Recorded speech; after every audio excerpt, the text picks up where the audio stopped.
And welcome to Vinayak kitchen. આજની રેસીપીમાં આપણે રગડા patties બનાવવા જઈ રહ્યા છે। તો ચલો આપણે એને જોઈ લઈએ મેં કેવી રીતે બનાવી છે। તો હવે આપણે એક બાઉલમાં 4-5 મોટા આપણે બટેટા મેશ કરીને લીધા છે, મોટી સાઈઝના હતા। એમાં હવે આપણે કોર્નફ્લોર એડ કરશું।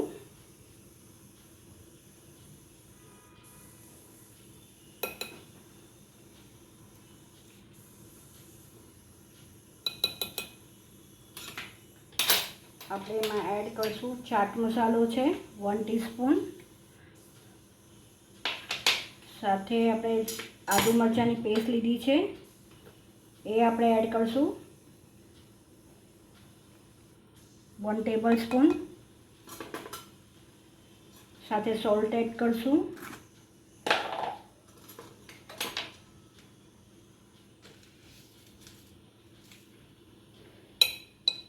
ચાટ મસાલો એડ કર્યો છે એટલે સંભાળીને નાખશું। આપણે કોથમરી એડ કરશું। હવે બધું મિક્સ કરી લેશું।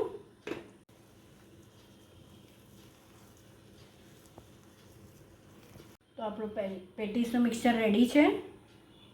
હવે આપણે રગડો બનાવી લેશું। તો હવે આપણે રગડો બનાવવા માટે એક કઢાઈ લઈ લીધી છે, એમાં આપણે વટાણા એડ કરી દઈશું।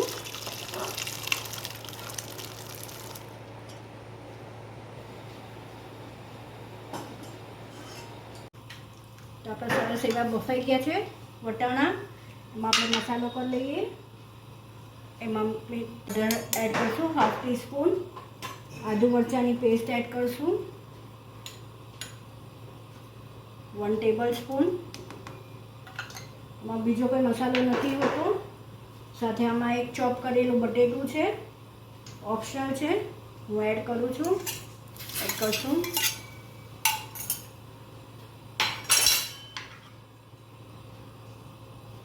આપણે થોડું પાણી એડ કરશું, કેમ કે ઉકાળશું એટલે પાણી બળશે। સાથે આમાં આપણે સ્લરી પાણી લીધું છે 1/4 કપ જેટલું। એમાં આપણે 1 ટેબલસ્પૂન ચણાનો લોટ એડ કરશું, મિક્સ કરી લઈશું। આનાથી થિકનિંગ આવે છે રસામાં। ઇવન તમે વટાણા મેશ કરીને પણ બનાવી શકો છો। સાથે આ પણ ગ્રેવી થોડીક થીક થાય છે, કેમ કે જેમ જેમ ઉકળતો જશે એમ સ્વાદ બેસતો જાય છે। તો રસો શોષાય ન જાય એ માટે થઈને આ પ્રોસીજર આપણે કરીએ છીએ। સ્લરી એડ કરી દઈશું જેનાથી થિકનિંગ આવે રસામાં। સાઈડમાં મૂકી દઈશું સ્લો, જેથી રસો ટેસ્ટ બેસે આદુ મરચાંનો, થિકનિંગ પણ આવી જાય। સ્લો ટુ મીડિયમ હીટ ઉપર એકદમ જ ત્યાં સુધી આ ઉકળે છે ત્યાં સુધીમાં આપણે પેટીસ બનાવી લઈએ। તો હવે આપણે પેટીસ વાળી લઈએ।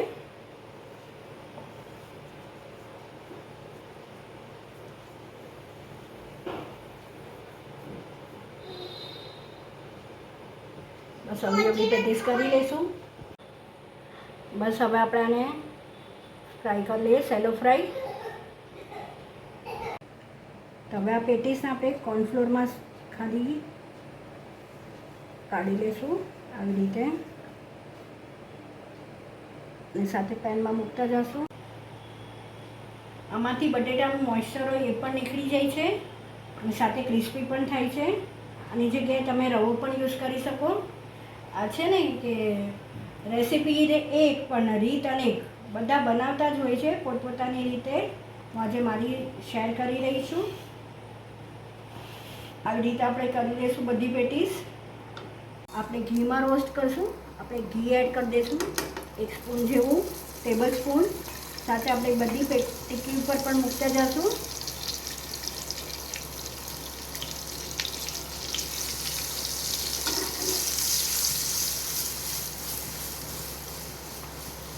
ફેરવતા જશું અને તળતા જશું। આપણે એક વાર પલટાવી લીધી છે, આપણે અલટી પલટીને આપણે પેટી રેડી કરશું। જોઈ શકો તમે બીજી સાઈડ બી થઈ ગઈ છે। તમે જોઈ શકો છો બે સાઈડ પ્રોપર રોસ્ટ થઈ ગઈ છે। તો બસ હવે આપણે સર્વ કરી દઈએ। આપણા ઘરે કોઈ ગેસ્ટ આવવાનો હોય ને એડવાન્સમાં જો ખબર હોય તો આ રેસીપી બહુ જ સરસ છે, એકોર્ડિંગ ટુ સિઝન મજા આવે છે।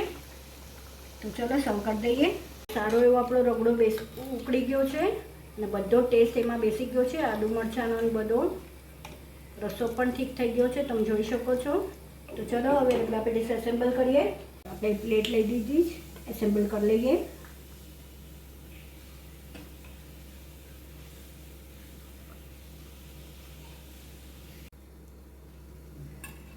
હવે આપણે આમાં ચટણી એડ કરશું. ગ્રીન ચટણી છે. આપણે ખજૂર આમલીની જે સોંઠ બનાવીએ છીએ એ છે.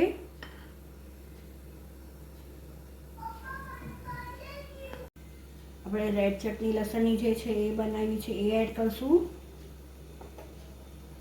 ઉપર આપણે 2 પેટીસ મૂકી દઈશું.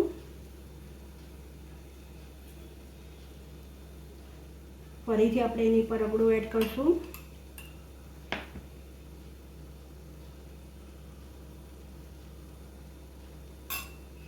ચટણી,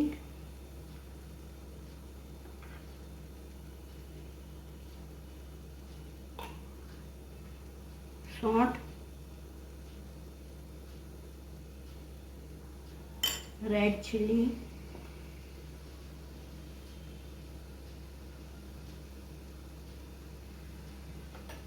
સાથે આપણે જે મસાલો છે આખા ધાણા, ચાટ મસાલો, સંચળ, મીઠું આ બધું મિક્સ કરીને બનાવ્યું છે.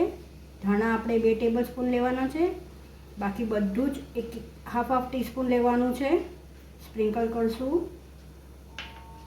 કાંદા સ્પ્રિંકલ કરશું ચોપ કરીને.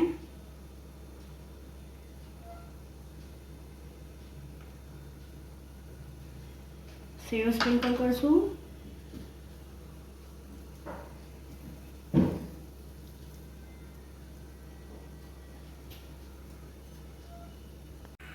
આમાં તમે કાચી કેરી પણ એડ કરી શકો છો. તો રેડી થઈ ગઈ છે આપણી રગડા પેટીસ. તો ચલો સર્વ કરી દઈએ. તો સર્વ થઈને રેડી છે મારી રગડા પેટીસ. આ બધા બનાવતા જ હોય છે, રેસીપી એક પણ રીત અનેક. તો મારી રીતે મેં આજે સર્વ કરી છે. આઈ વિશ તમને મારી આ રેસીપી ગમી હશે. જો ગમી હોય તો લાઇક શેર અને સબસ્ક્રાઈબ કરવાનું ન ભૂલશો. આવી જ નવી રેસીપી સાથે આપણે ફરીથી મળતા રહીશું. Till then by, take care.